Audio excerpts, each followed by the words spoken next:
Good evening, students. Welcome to Raj Malhotra IAS YouTube channel. In today's session, we are going to solve a question which has frequently been asked in the 2019 UPSC CSAT exam. This is basically a numbers based problem. इस question को हम समझेंगे कि examiner ने question formulate किस तरह से किया है और हमने इस क्वेश्चन को किस तरह से सॉल्व करना है just on the basis of our understanding about the numbers. So let's start the question.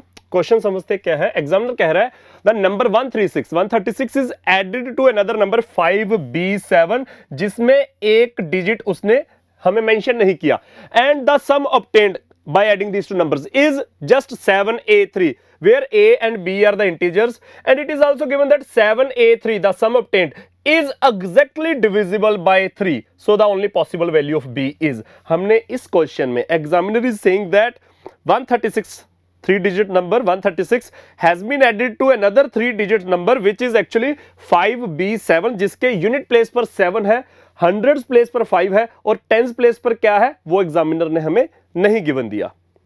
और इन दोनों नंबर्स को ऐड करके we obtained the sum that is 7a3 जिसमें अगेन यूनिट डिजिट पर 3 है, हंड्रेड्स प्लेस पर 7 है and the middle one tens place वाला डिजिट हमें नहीं दिया. और एग्जामिनर उसी के साथ कह रहा है दैट जो हमने सम मिला जो हमें 7a3 that is exactly divisible by 3. तो इस सारे सिनेरियो में हमने b की वैल्यू बतानी है. तो कंफ्यूज नहीं होना, हमने a की वैल्यू नहीं बतानी, हमने b की वैल्यू बतानी है.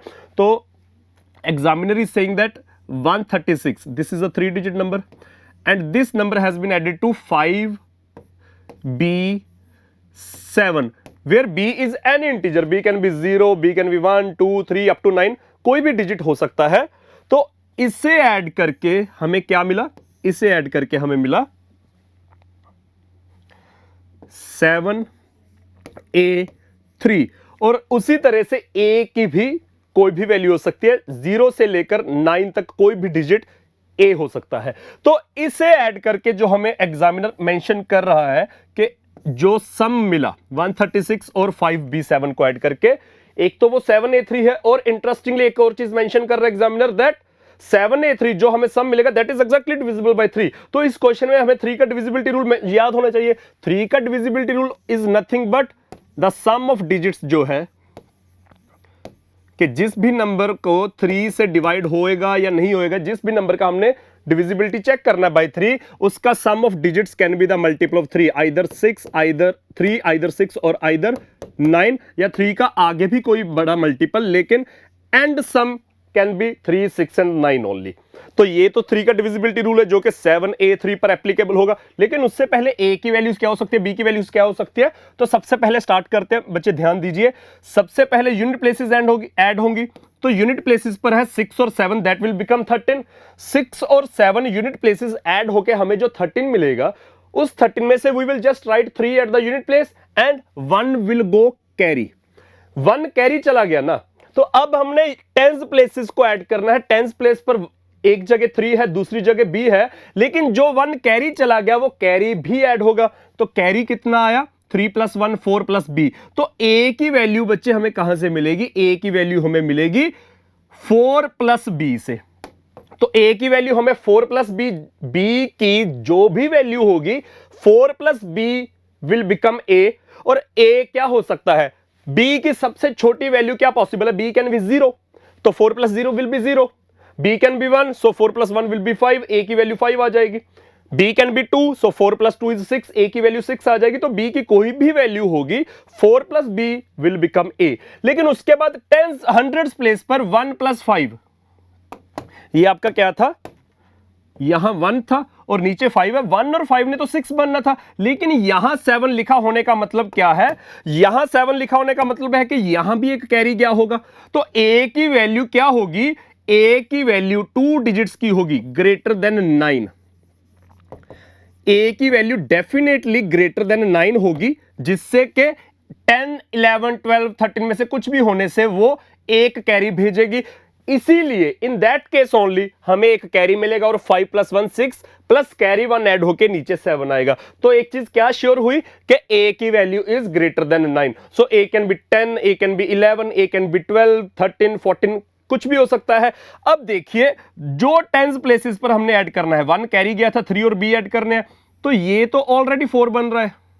ये ऑलरेडी 4 बन रहा है, तो 4 में b कितना ऐड करे कि कम से कम 9 से बड़ा बन जाए। तो कम से कम 9 से बड़ा होने का मतलब b कैन बी 10, 11, 12, 13, 14, 15, कुछ भी।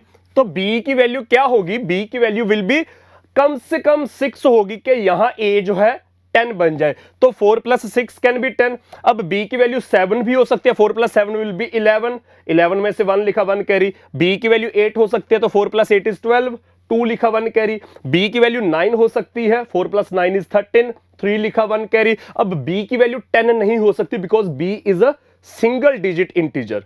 तो b की वैल्यू क्या होगी? b की वैल्यू विल बी कम से कम 6, क्योंकि a को 9 से बड़ा, a को 2 डिजिट्स का बनाने के लिए b की वैल्यू कम से कम 6 और ज्यादा से ज्यादा क्या हो जाएगी? 9, क्योंकि 9 से बड़ा कोई सिंगल डिजिट इंटीजर नहीं है। तो b की वैल्यू 6, 7, 8, 9 में से कोई है। तो एग्जामिनर ने हमें b की वैल्यू पूछी और 4 ऑप्शंस क्या है? 2, 5, 7, 8, जिसमें से 2 की पॉसिबिलिटी नहीं है, 5 की पॉसिबिलिटी नहीं है, आइदर 7 और 8 आ गया। अब b की वैल्यू 7 और 8 में से कुछ भी होगी। तो अगर b की वैल्यू देखो 6 भी नहीं हो सकती, 9 भी नहीं हो सकती बिकॉज ऑप्शंस नहीं है। 7 और 8 में से क्या होगा? अगर b की वैल्यू 7 है तो 3 + 1 इज ऑलरेडी 4, 4 + 7 इज 11, 11 मींस यहां 1 आ जाएगा, 1 कैरी चला गया, तो this number becomes 713। But examiner has said that the sum 7a3 is exactly divisible by 3. So 713 is divisible by 3 or not? We can just check it by adding its digits. So 7 + 3 10, 10 + 1 is 11, 11 means and sum is 1 + 1, that is 2. So 713 is not divisible by 3, so that means 7 भी गलत है, 8 हमारा सही answer आ जाएगा because एक ही option बचा है। तो चेक करते हैं कि क्या 8 से सही आंसर आ रहा है। तो अगर b की वैल्यू 8 होगी, b की वैल्यू 8 होगी तो 3 + 1 इज ऑलरेडी 4, 4 + 8 इज 12, 12 मींस यहां 2 आ गया और 1 कैरी चला गया, तो 723, 723 is whether 723 is divided by 3 और नॉट।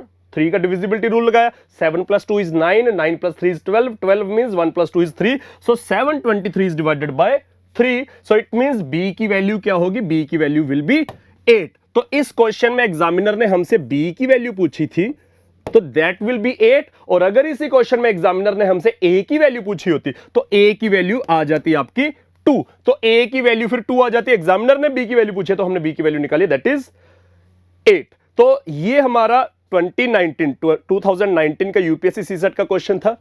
इसी तरह से 2019 के बाद 2020, 21, 22 अब तक के जो प्रीवियस हमारे 3 सीसेट एग्जाम्स हुए उनमें नंबर सिस्टम पर जो नंबर्स बेस्ड क्वेश्चंस हैं, कुछ स्टेटमेंट बेस्ड क्वेश्चंस हैं, कुछ मिसलेनियस टाइप्स के क्वेश्चंस हैं, उनकी वेटेज काफी बड़ी है।